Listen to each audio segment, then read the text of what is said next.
Welcome everyone, Dr. Thor here, and get ready for Gnosis.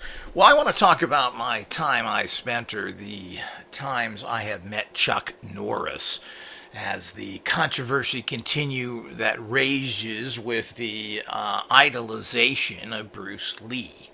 I've made my points about him already, but let me talk about Chuck Norris. Now, he had karate studios all over, I don't know, all over, but certainly in the area where I used to live, near the San Fernando Valley of Los Angeles. And he was teaching martial arts. And I forget who he taught that recommended that he get into movies. And was then able to apparently get a few films.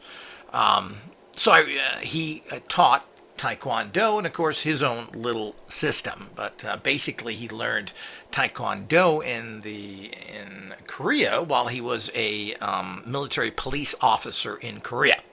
So he was a trained military person in police enforcement for the military, just to get the record straight again. Bruce Lee danced the cha-cha and was an actor since he was 5. Now, certainly he was a skilled technician and looked great on film. Everybody liked him, but in terms of how good he was in a real fight, I don't believe he would have been. I think most anybody, any professional martial artist, could have easily handled him, especially with his lack of physicality, being relatively thin and small.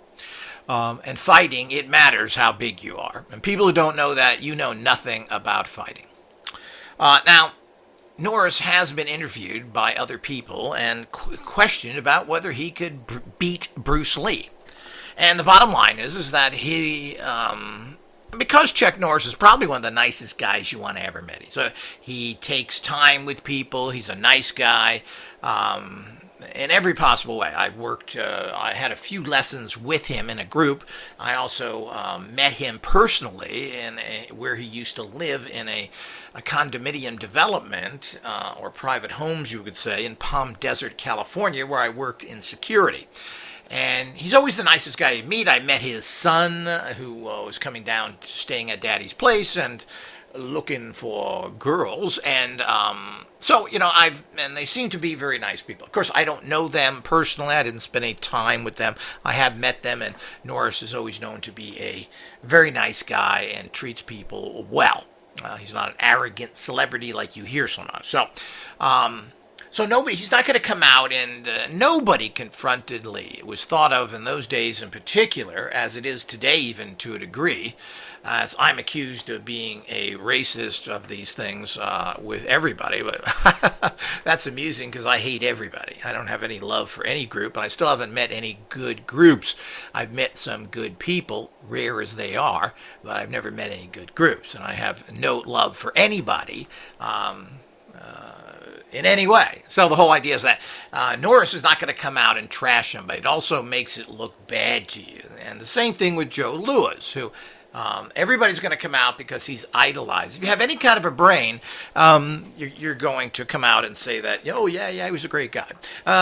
Privately, that's not what they say. And Bruce Lee stated probably the best fighter was Joe Louis without a doubt. And I doubt if, with his horrible ego, that he would ever admit anybody could beat him. And what would be the point? Doesn't that kind of hurt your image? Oh, yeah, I'm a great fighter, but this guy can beat me. How does that sound? Well, that guy's better than you. I should train under him.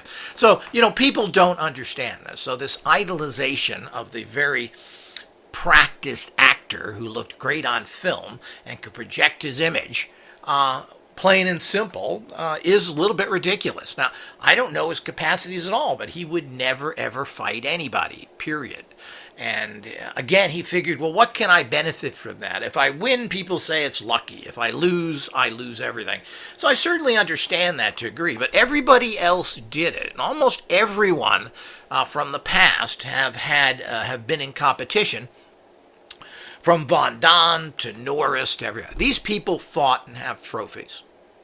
A lot of them today don't.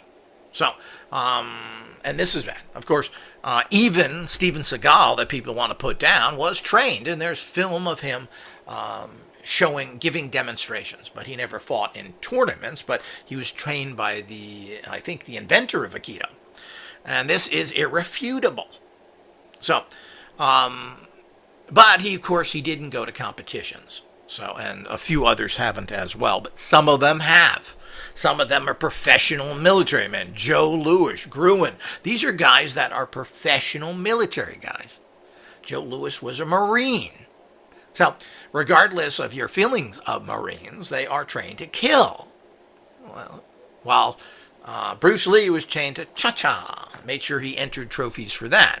So let's get that clear. Now, the point is that Chuck Norris, in interviews on film, has stated, when asked this question, that Bruce Lee was a fantastic technician.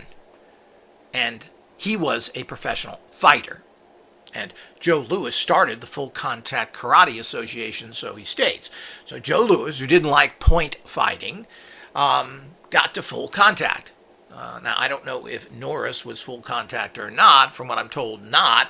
But it doesn't matter. He was in competition and won that 5 times. I believe Joe Louis won it 11 times of full contact. And, of course, he wasn't undefeated. So people can say, well, people beat him. Well, nobody's undefeated 100% unless you don't fight, Bruce Lee.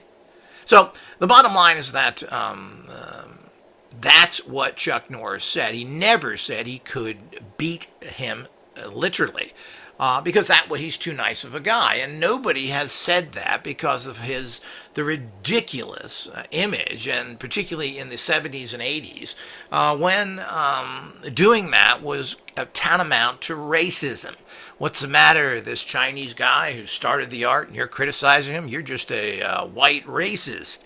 Well, these are the kind of things that come up. But the bottom line is that these are people who knew how to handle themselves because they went in one fight after another. They practiced fighting.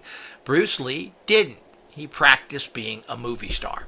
But I don't think too many people out there, you'll hear a bad word about Chuck Norris. At that particular time when I met him, there wasn't any overtly Christian craziness that he's into now, but he's a very conservative, very backwards person in terms of his political beliefs, his ridiculous Christianity, from a guy who uses these kind of arts. But it just shows you, you can spend time in Asia, learn all that stuff, but it's not going to make you a consciousness person, which Norris doesn't have much of a consciousness. He's into very old world conservative nonsense.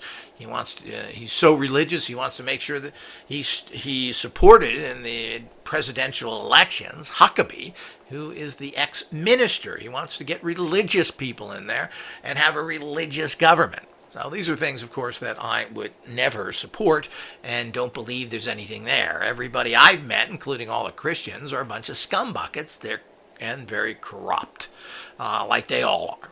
And if he thinks he's going to get by that, well, I think that's a little naive. And, of course, when you reach a certain level of extreme wealth like he has, and I met his brother as well that he choreographed all of his fights with, another nice guy, and so forth. But, I don't know them personally. But from his political backgrounds, I've read the books he's written, at least those that were written about 15, 20 years ago. He wrote a book talking about George Bush, saying what a wonderful guy he was.